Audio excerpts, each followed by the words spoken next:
So, do you have any interesting stories or memories about spending time with Woody Harrelson?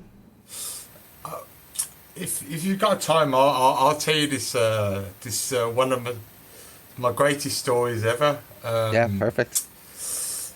Basically, yeah, I've spent a lot of time with Woody.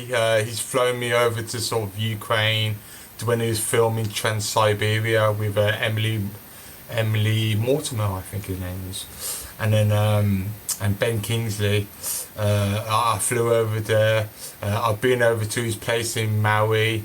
I've hung out with him and Willie Nelson in Willie Nelson's back room playing poker. Um, but there was this one night in London. He invited me down to London, and at the start of the night, we went to meet him, and he goes, "Oh, yeah, David Blaine's down in the lobby. We've got to go meet David Blaine." So we went down to see David Blaine. I went into the taxi with David Blaine, and like in the taxi, he was like, "Look, guys, I'm gonna warn you now. We're gonna meet someone VIP, high grade." I go, "What do you mean?" He goes, "He's the son of the Sultan of Brunei, who's the world's richest guy. Had like his own like mansion in Park Lane." And we went over there. Me, Woody, David Blaine, and my other friend Rob. We went downstairs. We saw his Picasso painting in his indoor pool, like a samurai like suit, and had seen all these great things. And then we went out to eat at Cipriani, which is one of the high grade sort of restaurants in London. And Woody doesn't eat no pasta or nothing. He has his own food prepared, all his vegan and his greens. And we went in there, and then Oliver Stone was in there. And he goes, "Oh, yeah, cool, man." And we were sat down for a while, eating a bit. And then, like, I said, "Oh, Woody, let's go out for a joint." And we went into one of the Sheikh's cars. He had, like, a Rolls Royce outside. And then, like, he told my friend, "Oh, go get Oliver." So we got Oliver. And Oliver came into the car, had a smoke.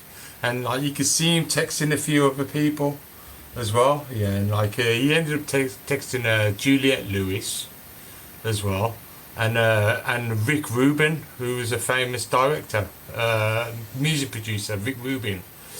And then they met us at the table, and then on the next table next door was Naomi Campbell, and then like all of a sudden, we're all eating and everything. You try not to be, you're just trying to be cool, and then like Naomi Campbell stands up and goes, "Oh my God," like this.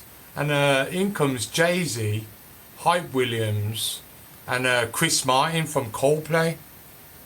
And they came in. And then they went into the sort of back little private room. And then like we sat down again. And then like he got up again. She got up again after about 10-15 minutes. And he goes, "Oh my God, I can't believe who it is." And so it's like The Edge and Bono and like a couple of his managers from U2 there, and they all went into the back as well. And like, oh my God, I can't believe this. And so like eventually we all went into the back, and in the back room there was like 15, 20 stars, and like the Sultan of Brunei, David Blaine, Juliette Lewis, Rick Rubin, Chris Martin, Jay-Z, all in the same room. And I was thinking, oh man. Yeah, and then like Chris Martin goes, "Oh, what do you do?" I go, "I won the Cannabis Cup. I'm here with Woody. I won the Cannabis Cup." And then Jay-Z said, "Oh, where you from?" He goes, "I'm from Birmingham." He goes, "Oh, what, Birmingham, Alabama?" And started laughing. And I was like, "Oh, funny." And then afterwards, we went into a club. We did there. And then I was going to roll up a joint in the back of the restaurant.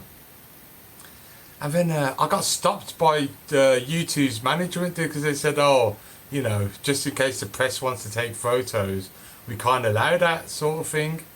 And so I refrained from doing that. And then afterwards we went to a club, and we were sitting on like Jay-Z's club for a bit. And then that went on till about 2 in the morning. And then when we got back home in the taxi in the hotel, we was out on the street sort of a little bit merry. Me, Woody, David Blaine, my friend Rob. And then like I turned around and like David Blaine's doing magic tricks to someone random at like 2 in the morning in the streets of London. I was going, oh my god. And so that night was a absolutely unforgettable one for me. But it's at a time where there was like, didn't really want to take any selfies or photos and things. It's something for the memory book, you know. And I suppose like the memory is as good as gold now to this day.